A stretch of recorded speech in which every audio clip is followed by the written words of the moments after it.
Hello friends, आपका word of story channel में स्वागत है। आज हम आपको बहुत ही मिस्टीरियस और नसीहत भरी एक कहानी इस वर्ड ऑफ स्टोरी चैनल के माध्यम से पेश कर रहे हैं, जिससे आपको नसीहत एवं जीवन में आगे बढ़ने की एक उम्मीद और प्रेरणा मिलेगी। मित्रों, एक राजा था जो अक्सर अपने मंत्रियों से तरह तरह के सवाल किया करता था। उस राजा ने एक दिन अपने एक मंत्री से पूछा कि अरे मंत्री, ये बताओ खुदा क्या करता है। मंत्री ये प्रश्न सुनकर बड़ा हैरान हो गया। वो बहुत देर तक सोचता रहा, उसको इस सवाल का जवाब नज़र न आया। अंत में परेशान होकर मंत्री ने राजा से अर्ज किया कि हे राजन, हम इस सवाल के जवाब के लिए थोड़ा समय चाहते। राजा ने समय की इजाज़त दे दी। शाम को जब दरबार से वह घर पहुंचा तो बड़ा मायूस और परेशान था। उसके बेटे ने मायूसी जब उसके चेहरे पर देखी तो बाप से सवाल किया कि अब्बू जान, आप आज बड़े परेशान नज़र आ रहे हैं। तो उसने कहा कि हाँ बेटा, कुछ परेशानी है। बेटे ने अर्ज़ किया कि क्या परेशानी है, आप बताएं, शायद अब मैं उस परेशानी को हल कर दूं। लेकिन उस मंत्री ने कहा कि नहीं, वो परेशानी तुमसे हल नहीं होगी और मैं स्वयं उस परेशानी को हल करने की कोशिश करूंगा। लेकिन बेटे ने जोर दिया कि नहीं, हमें ज़रूर बताएं और मैं आपकी परेशानी को हल करने की कोशिश करूंगा। यह सुनकर जब बहुत बेटे ने मजबूर किया तो उस मंत्री ने बताया कि हाँ, परेशानी का कारण ये है कि आज राजा साहब ने एक ऐसा प्रश्न मुझसे पूछा है जिसका हल मुझे नज़र नहीं आता। बेटे ने कहा, बताइए वो प्रश्न कौन सा है, मैं उसके हल की कोशिश करूंगा। मंत्री ने वो प्रश्न बयान किया कि राजा ने मुझसे ये पूछा है कि बताओ खुदा क्या करता है। ये प्रश्न सुनकर बेटा बोला कि ये तो प्रश्न बहुत आसान है, इसका जवाब मेरे पास है। तो ये सुनकर मंत्री बहुत खुश हुआ। क्या आप जानते हैं इस सवाल का जवाब? बेटा बोला, यस, हाँ मैं जानता हूँ। तो उसकी परेशानी दूर हो गई। उसने कहा कि कल दरबार चलकर इस प्रश्न का उत्तर राजा को बता देना। बेटा तैयार होगा।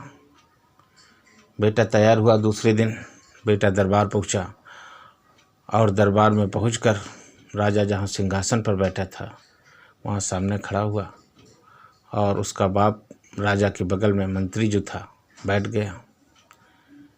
राजा ने मंत्री से कहा कि हाँ मंत्री जी, आज उस प्रश्न का जवाब आप बताएंगे। मंत्री ने खुश होकर कहा कि ये प्रश्न तो बहुत छोटा है राजा साहब, इसका जवाब तो हमारे यहाँ के बच्चे बता देते हैं और हमारा वो बच्चा जो नीचे खड़ा है वो इसका जवाब जानता है और आपको बताएगा। ये सुनकर राजा ने बच्चे की तरफ मुखातिब होकर कहा कि क्या आपको इस प्रश्न का जवाब मालूम है कि खुदा क्या करता है? तो उस मंत्री के बेटे ने कहा, जी हाँ, मैं जानता हूँ कि इस प्रश्न का जवाब क्या है। तो राजा ने कहा कि आप अगर जानते हैं तो मुझे बताएं कि इस प्रश्न का जवाब क्या है। यह सुनकर मंत्री के बेटे ने कहा कि राजा साहब, ये बताएं कि इस प्रश्न को आप मुझसे उस्ताद बनकर पूछ रहे हैं या कि शागिर्द बनकर? मंत्री के बेटे के इस प्रश्न को सुनकर राजा थोड़ी देर के लिए आश्चर्य में पड़ गया। फिर बोला कि शागिर्द बनकर पूछ रहा हूँ। जैसे ही ये जवाब दिया राजा ने उस मंत्री के बेटे को, उसने कहा कि तुमको तमीज़ नहीं है, एक शागिर्द उस्ताद के सामने इस बेअदबी से पेश आता है कि ऊपर सिंहासन पर बैठा है और उस्ताद उसका नीचे खड़ा है, फिर उससे कुछ जवाब चाहता है। इतना सुनते ही राजा एकदम नीचे आया, सिंहासन से नीचे आया और उसको सम्मान के साथ सिंहासन पर बिठाया। सिंहासन पर बैठते ही वो मंत्री का बेटा बहुत खुश हुआ और बोला, क्या राजा साहब प्रश्न का जवाब मिल गया आपको? राजा ने कहा, नहीं, अभी प्रश्न का जवाब नहीं मिला।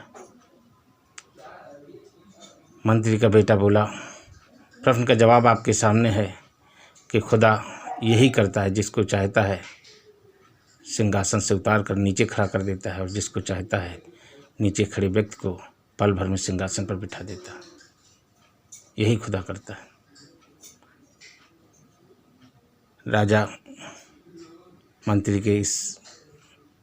के बेटे के जवाब को सुनकर बहुत खुश हुआ। तो मित्रों, इस कहानी से मुझे ये शिक्षा, सबक, लेसन और इंस्पिरेशन मिलती है कि किसी को भी जो इस वक्त के शहंशाह हैं, उन्हें अपने तख्त और ताज पर नाज नहीं करना चाहिए। जनता की आवाज़ सुनकर उनकी सेवा करना चाहिए, क्योंकि तख्त और ताज खुदा का दिया हुआ है, वो जब इसे चाहता है छीन लेता है। और जो हमारे भाई मुफलिसी, गुर्बत और तंगहाली में जी रहे हैं, उन्हें सब्र से काम लेना चाहिए, क्योंकि खुदा सबको तरक्की का मौका देता है और सबके हालात बदलता है। उम्मीद है ये कहानी आपको पसंद आई होगी, और अगर पसंद आई है तो इस कहानी को लाइक करें, सब्सक्राइब करें और बेल बटन दबाना ना भूलें। हमारी हौसला अफजाई करते रहें। इसी के साथ आपसे विदा चाहते हैं, इजाज़त चाहता हूँ। नमस्कार, जय हिंद। अगली वीडियो में फिर आपकी सेवा में अगली कहानी के साथ हाजिर होऊंगा। धन्यवाद, नमस्कार।